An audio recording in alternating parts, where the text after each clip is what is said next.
What's a man need jewelry for? What's on your finger? Yeah. A wedding ring. It means I have a wife. So you can't even stand up straight. You A man's jaw is wired shut after an unnecessary toast to the departed. College student Lazarick Murphy is suing his former friend for medical bills.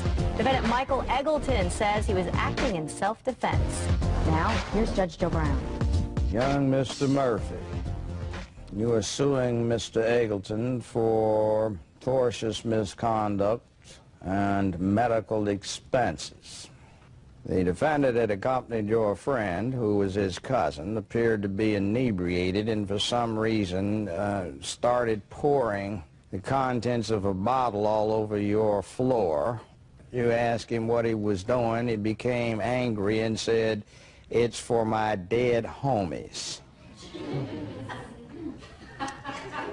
You were talking to his cousin, you turned around, and unexpectedly he sucker punched you and hit you square in the jaw and broke your jaw.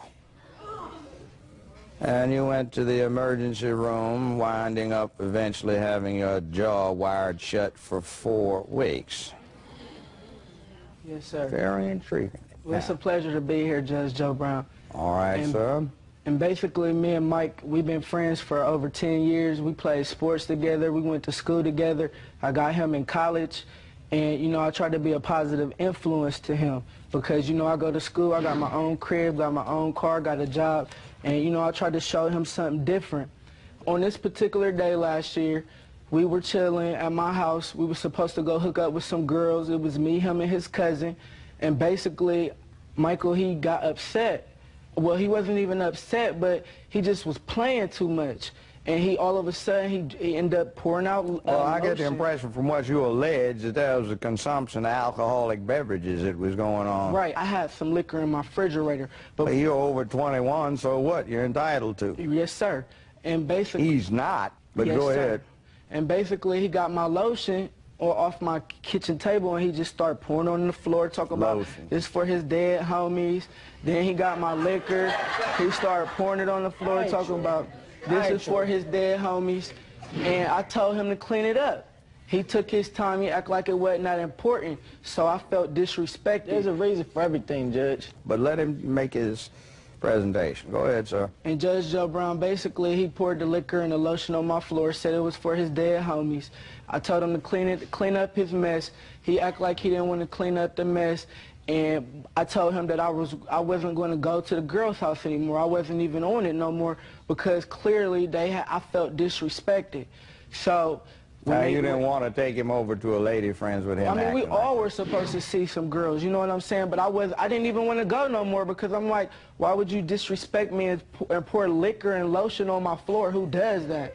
And basically, I refused to take anybody anywhere. So in the midst of me refusing, all of a sudden, I got assaulted by him.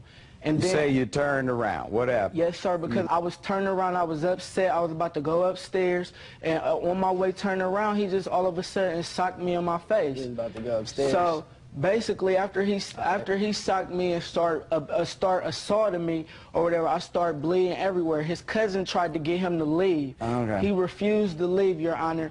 And basically, he told his cousin, like, if I'm about to go to jail, because his cousin told him, like, look, I got a gun on me, let's go, let's just leave. And I guess that was his way, just trying to get him to leave, because he... Yeah, look, I'm holding, don't get the police up in here and get me busted, sir. But he didn't have one. So anyway. then he told me if I'm going to jail, I might as well go for life. So when I went outside, because I didn't have a weapon or nothing to defend myself, and I'm bleeding everywhere, Your Honor. And when I go outside, I just happened to see the police. They was coming up in my door. I told them that he was in my house, and he fled the scene.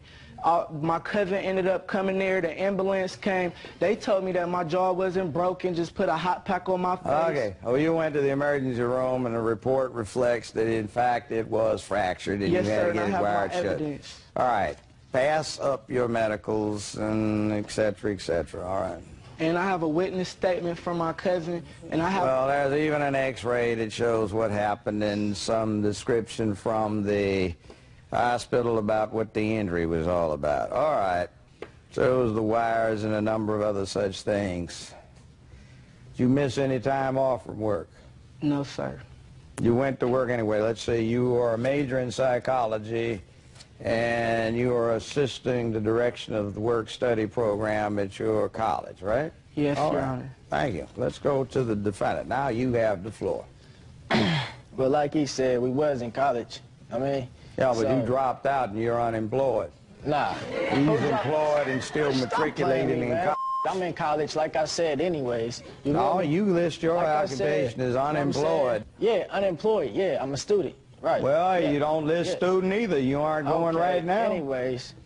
Man, this is not in the middle of the school semester, but you withdrew. The story, man, you feel me? We was in college. You oh, you don't talk over me. Go ahead. He got his own crib, you know what I mean? So I was paying him to stay with him, you know what I'm saying? My little cousin came over, you feel me? And we little, you know what I'm saying? Just how little animals is. They want to play and stuff. You went to college and you're talking like that, bro. You trying to act like a hood rat. It don't matter, you feel me? Well, we was playing anyways. What's your problem? Are you trying to perpetrate that you were a hood rat? You're talking over me. Right. You see, there's one difference. I'm not him. Now, when you start going for bad, let me tell you something. See, you cold-cocked him, you sucker punched him. Yeah, win, lose, or draw. Yeah, I fights. Yeah. I'm trying to help you out so somebody doesn't kill your fool self. Let's try this. You got a cloud of death hanging over your head because you've been failing. Somebody tried to get your tacky head self off in college, and you running around here trying to perpetrate that you're an ignorant hood rat that got as far as college, but you can't talk anymore. And you're trying to talk about my dead homies. See, that doesn't bother me because, excuse me. You listened to his side of the story, but you didn't listen to my side of the story. You hit him. Homies, I never said that. What's your excuse for hitting him? What's your excuse for hitting him? My excuse for hitting him is because he put his hands on me first, sir. Yeah. He was telling me. Well, he had a right to take hands upon you and throw your dumb behind out the front door. I told him I was That's what a bouncer does. I told him I was leaving his house, you know what I'm saying? He tried to push me out, literally, you know what I'm saying? I'd have thrown you out.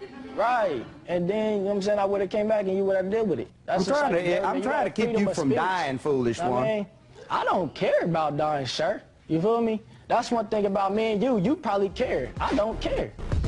We'll be right back with Judge Joe Brown. He put his hands on me, trying to put me out his house. And, you feel me? I didn't never said I hit the dude. We're supposed to be talking about the case, and you talking about me. You hit him. But I ain't the one walking around with a dress on. You feel me? Jack you up. You said you hit him. You said he put hands on me. He could have. You were unruly. He could eject you. That's what he did. You said that. So you hit him. I never said that I hit the dude. You feel me? Know what I'm saying? He put his hands on me, trying to put me out his house. You feel me? I didn't never say that I hit the dude. We're supposed to be talking about the case, and you talking about me. You hit him. But I ain't the one walking around with a dress on. You feel me? So, I mean... Oh, we going there? You feel me? Well, okay. Let's take what you got on. First time I saw that, you've been listening to your 14-year-old aunt talk about she wants bling. What's the man need jewelry for? What's on your finger? What's on your finger? Well, look, my man. Yeah. That is a wedding ring. It means I have a wife. But still, it means I know.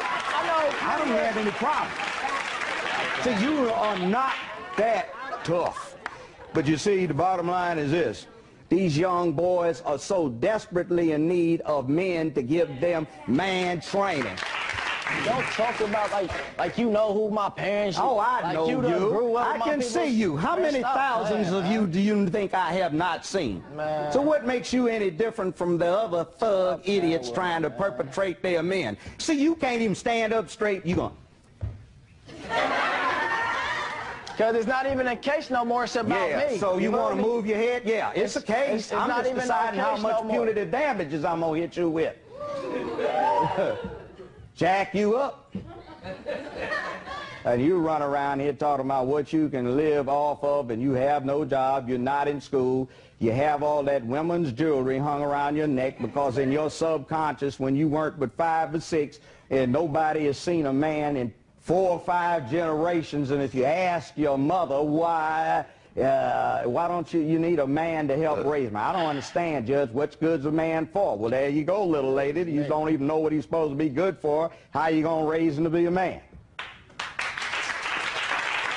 See, it falls through the cracks. You running around acting like a hood rat trying to talk about libation to my dead homies.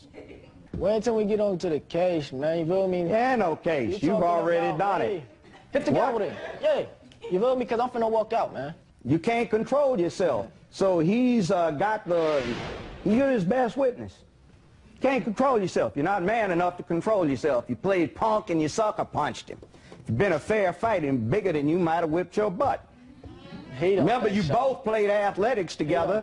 That means he's got as much going as you do in that department. See, you punked out and sucker punched him because you don't know what in the hell a fair fight is. And you know what I'm saying? 3,000 in your cost. Get this punk out of my face. He's illustrated his punkness well enough.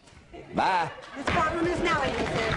It was clear the defendant wanted to be felt, but he was so disrespectful it was hard to relate to his dilemma and his efforts to honor his deceased friends. He'll pay.